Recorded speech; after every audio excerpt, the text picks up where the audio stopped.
Blog Talk Radio. Good morning. This is Rene with One Mom on a Borough. Today we have a great show. If freedom's illegal, gotta be an outlaw. We've got some great things we're going to share today. Clinton Kirby is our special guest, and truly this song that we're going to be playing shortly for you is what it's all about.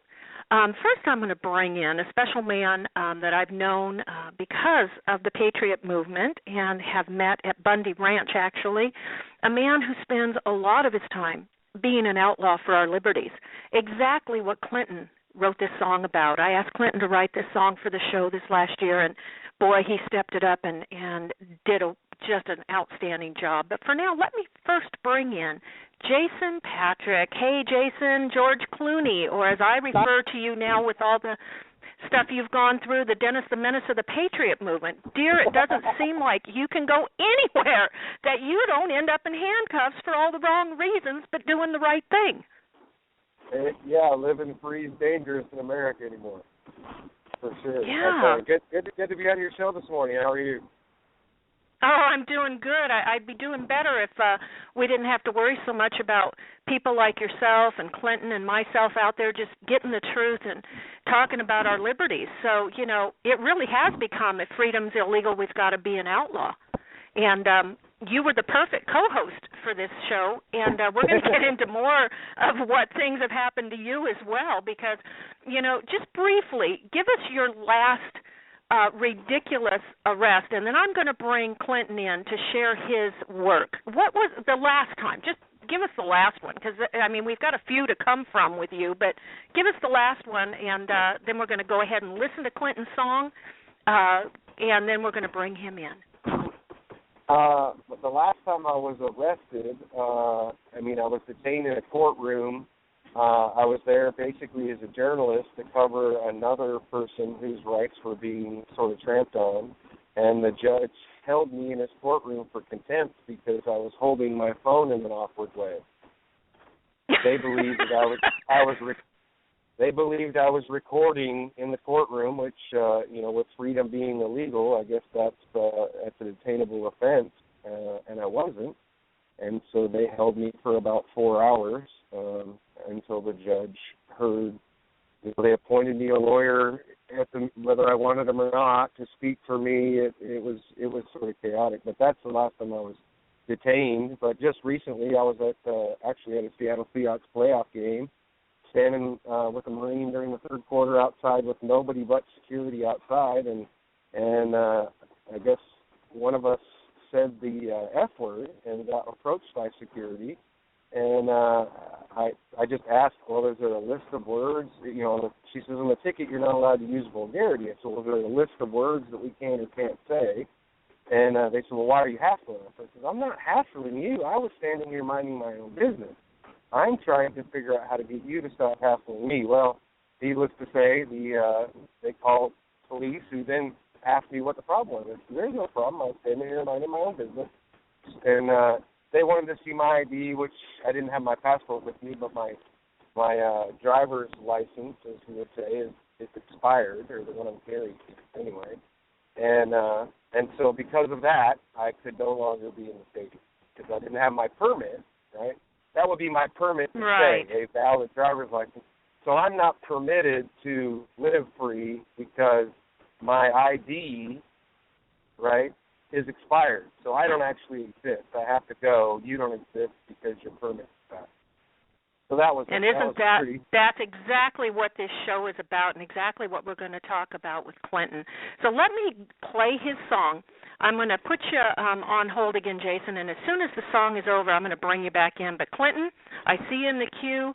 Love this song, dear. Everybody listening, listen to these words, own them, and realize this is the truth of what we're living and why we have this show today.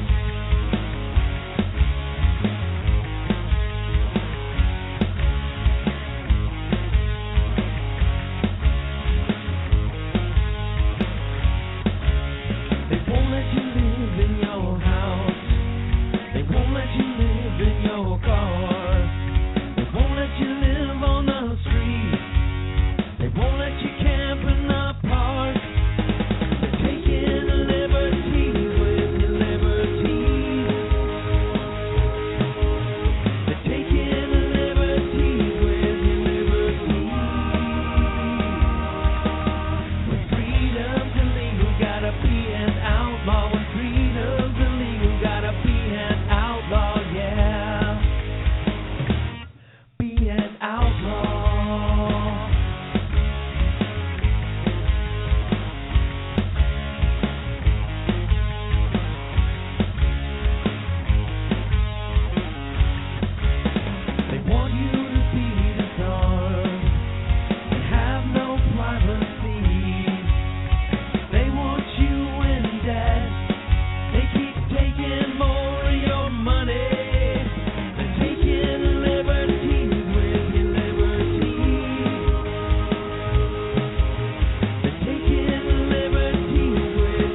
bam.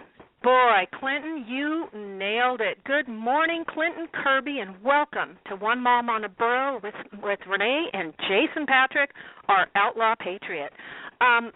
Clinton, thank you for being Thanks here for today. having me. Thank you for that song. Boy, that song's powerful. Give us you. a little lead into you and your work. Isn't it great, Jason? That song is just. Oh, yeah. Yeah, that is. Go ahead, Clinton. It's really on point. Oh, yeah, well, a lead-in to me, since we're talking about the song here for a minute, I've been playing music all my life, in bands, writing songs, put out a few records over the years, probably 5 or so in the last 20 years with a couple of different bands, and, it's something that I have always done and always will do, and I think when you and I got to know each other, you became aware that I did that, and you were having another guest, as I recall. What was her name? It was a woman. It was Josie the Outlaw. Right. And she has not been able to make it on the show yet. Jason knows Josie as well, but ended up that you wrote this song, and I couldn't do the show without you because you have had so many interviews and things you've done about the corruption. And just FYI, we're getting some feedback on your phone there, so if you're on speaker or anything, if you could take it off, that'd be great. But how's that? Better? Better, much better. Okay, okay, sorry. We read Liberty News, Liberty News Media. Isn't that Liberty Road? Isn't that it? Liberty Road Media? Yes, Liberty Road Media. That's the road my parents live on, yes. Oh, that's it's an awesome. actual road. Tell us a little bit about that. That's an actual road? Yeah, well, that's, I'm from Mississippi. I live in California now. And so I grew up, my parents lived off Liberty Road. And, and that name the name of that road, I always felt like that was a really cool name, obviously. And I went through the whole foreclosure business back when we were in Mississippi. And right at the tail end of it, my wife and I moved out here to California for her job. And after of course I lost the lawsuit. That's pretty much how it goes. Because Mississippi, like California, is a non-judicial state, and so you have to sue the bank. And so then you're put in the position of you have to prove everything. The burden of proof is on you. And, of course, the judges, this is something that I write about a lot on the blog, and other people do too, of course, is that, it doesn't seem to matter what kind of evidence you give them, what kind of statements you have from, in my case, the person who purportedly endorsed the note, which I don't believe happened. It doesn't matter. You're going to lose. And but I didn't know that we didn't get the final ruling till we were out here in California, and we had an attorney at the beginning, but we did most of the case ourselves pro se, and that went on for 2.5 years. And after it was over, we had always sworn that we would appeal, but by that time, like I say, we moved out here to California. We didn't even live in the state where the house was anymore. And we had just been through a whole thing where we laid it out as clearly as we possibly could. And we had good discovery. And good, a lot of people don't even get to discovery. We had lots of good discovery, actually. And one of them being this deposition of Michelle Scholander of Bank of America. So after all of that, it was just kind of like, you know what? Screw this. We live in California now. Let's get on with our lives. Because that was another thing, is that the judge had asked the bank attorney at one of the hearings, hey, if the Kirbys lose this case, is there going to be a foreclosure? And he said yes. So we said, you know what, good. Let's have it be over with. Well, they didn't foreclose for 2 more years. It dragged on with just kind of nothing happening. So anyway, in the interim, right after the case, I was like, good, it's over. They're about to foreclose. And then they kept not doing it. And then I started to realize, I guess I need to protect myself more. Who knows what they're going to do now? I thought this was going to be in and out. We're done, and it's over. So I felt like I had to keep reading the foreclosure blogs and keep digesting what's happening. And so I kept going over and over our evidence, particularly that deposition. And so I heard about Cinca Huskik, yes, however you say her name. Cinca. You know Cinca. Everybody knows Cinca. Right, yeah. She's done a lot of work for shows and everything, bringing out the truth. I actually was on one of her first shows. Yes. So, I had read about her, and I said, the stuff that I want to talk about, I think that might be good for her show, because I want to go on and I want to tell people about this. Because at the same time, I was also talking to some attorneys around the country because of this deposition, and also to other homeowners, who we would commiserate. And good luck. We know how that goes, don't we, Jason? Oh, yeah. So when I decided to go and speak a show, and she had me, I said, okay, I'm going to go ahead and start a blog and get this information out there. For what it's worth, I have been through a little bit.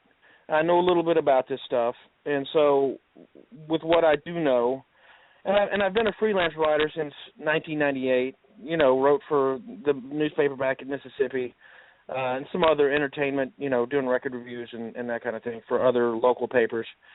And I had a blog years ago also, back when I was a hardcore Democrat, which I'm no longer. And so I kept that, and so I've always been a writer. So anyway, so I started up the blog, and then I just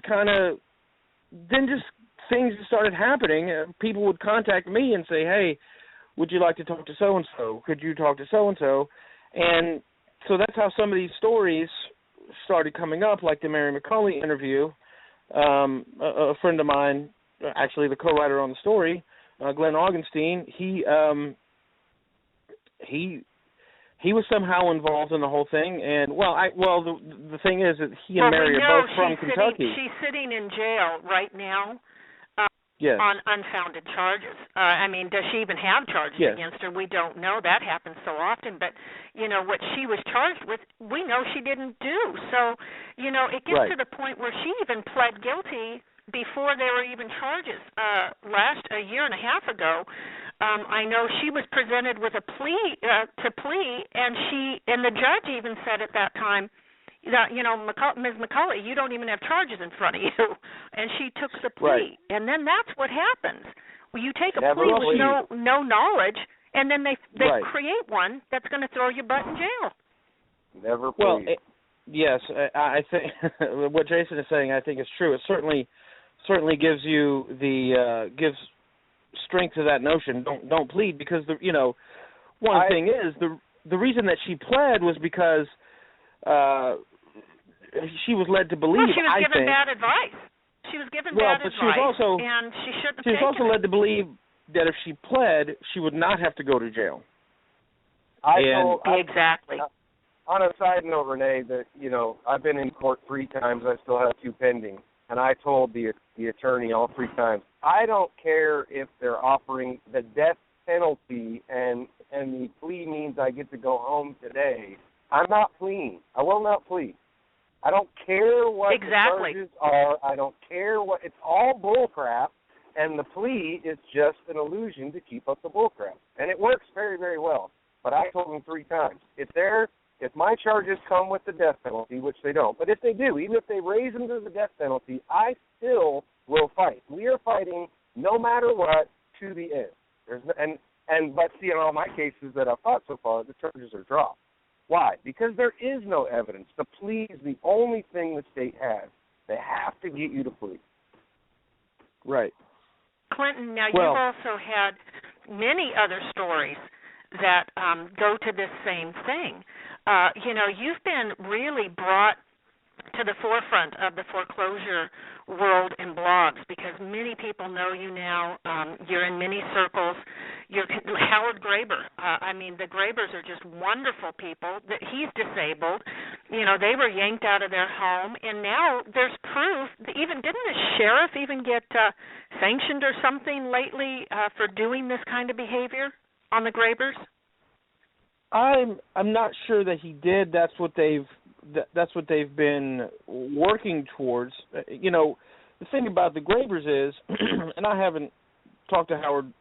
I talked to him a couple months ago, but not necessarily about this. But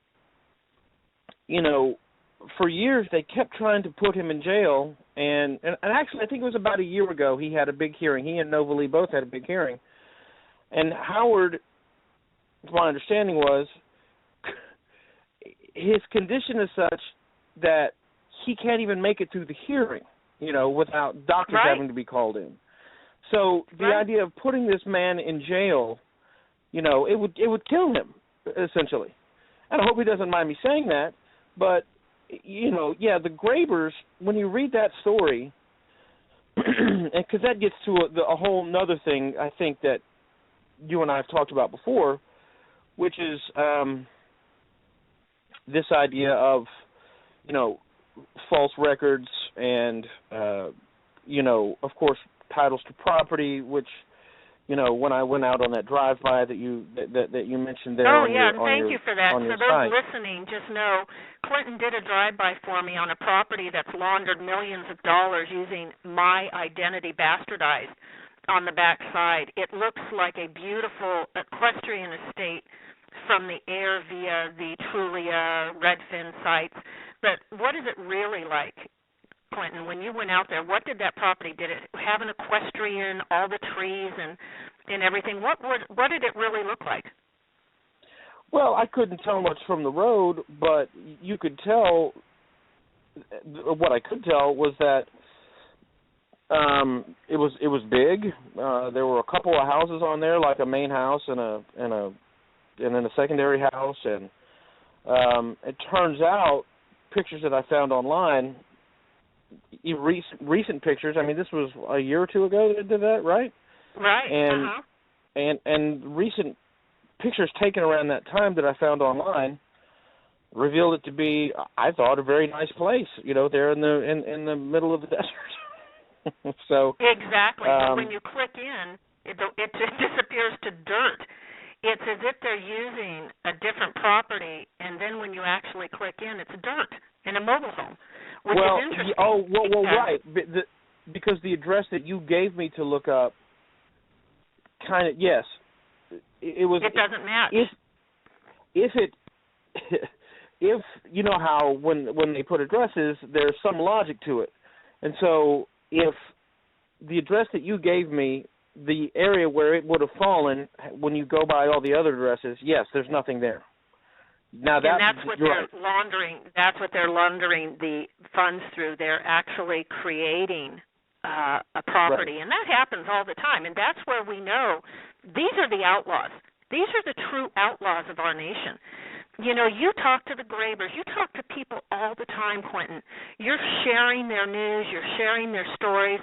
Jason and I talk every few weeks or so as we catch up in between his detentions and stories he's doing, because we just have to keep each other's back and be a keeper of our brother. And you know what, Clinton, you're doing that. And I would hope that those listening would recognize that people like yourself, men like yourself, women like yourself, we are the future in getting the truth out. And when we are stifled or we see others abused for no reason, no victim, no crime, but we see a lot of arrests. We have the highest prison population in the world per capita. Yes. We have, the most money being laundered. We have electoral fraud that connects to the prison system. I mean, I see your stories, and you are bringing the heart. And, give us a little more of your story here. Well, let me just go back to what you're saying about people being arrested. One thing that really, and this really is true of the Grabers, because I'm looking at the story now, and the point that I made in that story was that Howard was facing 170 years in jail for essentially doing what Lorraine Brown of Doc X admittedly did, except that she did it for properties that she had no connection to, and she did it over 1 million times, and she's only going to jail for 5 years. Now, Howard, put some, he kind of did some Patriot stuff. I can't remember the guy's name that we had talked about it before. I'm looking for it in the story. But anyway, he had been told, hey, if you do this type of thing and you go in and you set up a trust for yourself, I'm not telling it exactly right, so don't anybody follow that. But anyway, he had filed some documents regarding his property and his county records.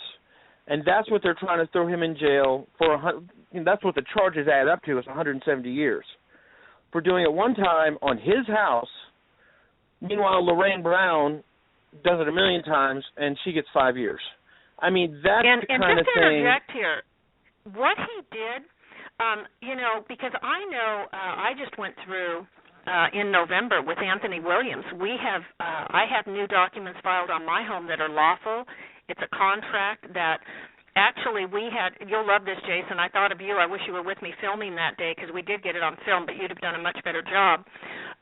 We had to call the sheriffs to go with us. Then they did everything they could not to record my documents.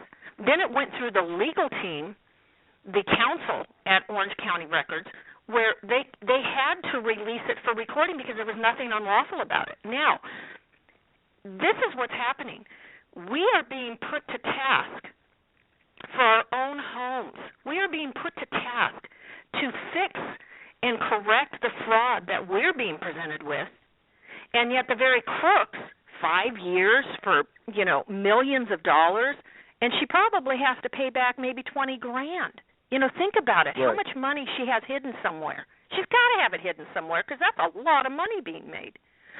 So, yeah, your stories are important.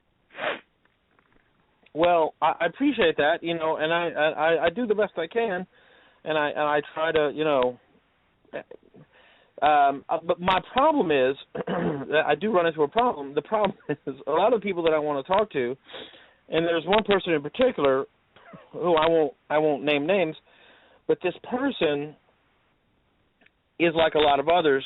They're in court against the banks, and so they don't want to talk, and right. And I understand that, because they don't want to give away any strategy or give up any quotes that might be used against them or whatever. But and I do understand that, but at the same time, I think what's important is that sunlight, as they say, is the best disinfectant. Let's get it out there, and the more we get it out there, then it can't be ignored. Then it's like, if everybody just goes ahead and tells their story and makes it public, then it's not going to have any effect in court. It's going to be like, well, everyone knows all that. You know what I'm saying? So for example, just last week I posted two stories. One on a deposition with a Chase employee that was taken last year. That was awesome, by the way. Very good article. Yeah. And so this employee says, oh, yeah, we void endorsements, we void existing endorsements, we create, and then to take their place, we create new launches and new endorsements. And, and this is an ongoing case. And so I applaud this Donna Ray, who was the, I think she's the defendant. I'm trying to remember, is Wisconsin, I think Wisconsin is judicial, so she's being sued. And she said, look, we got these depositions, get them out. So, and the people definitely responded. And you did that eloquently. And then the other one, the next day, was from a case in Nevada, which Harkey v. U.S. Bank. Now, that's non-judicial. And, that's against the MERS LPS racketeering enterprise, which I thought was a beautiful way to put what's going on. And that is also an ongoing case. And so, again, like I say, I think I understand people wanting to keep it, keep the cards close to the vest, but at the same time, well, like you say, but keeping this has got to get out there. It's got to get out, and you're doing a wonderful job. We're getting down to the end of the show here, and I want to play your song again because it is perfect. But I do want to say this show is also going to lead into a show with some research going on. A gentleman by the name of Bill Turner and I have been talking, and Thomas Mick. We're going to do a show called Americans Deserve Their Own No-Go Zone. And what that is we deserve to have our country back. If we can have Muslims having their own no-go zones or other entities having their no-go zones, why is it we American nationals, men and women, have to put up with the corruption of being arrested for victimless crimes, traffic tickets, and yet we're the men and women born, raised, in this country. Jason, I'm going to shut it down now, but I want to talk to you about also some things going on with that. Clinton, I would love to keep you updated on that so you could possibly write a story about the no-go zones as well, because I do believe we found the key. And the key is when the criminals are doing things and getting away with it, like we're talking about, they're getting away with it somehow lawfully behind the scenes. Well, you know what? There's a lot of ways to do things lawfully, even bad things. So if they're getting away with bad things lawfully, Jason, don't you think it's time we get away with the right things lawfully and start winning? Yeah. And I think it's rising. Okay. I mean, more and more people are seeing it. I just hope they don't foreclose on my identity. Well, Clinton, you're a wonderful man, musician, writer, very talented.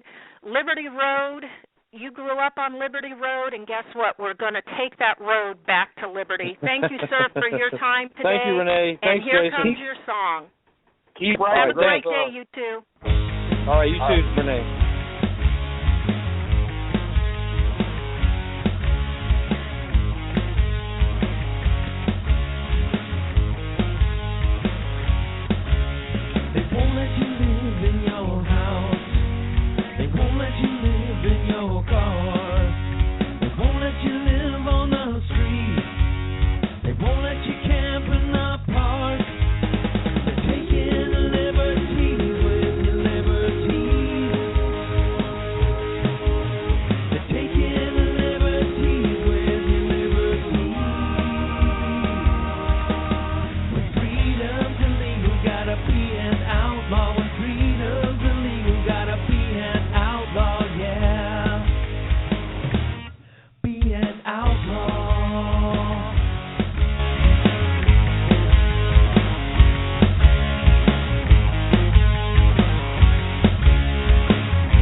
Outlaw.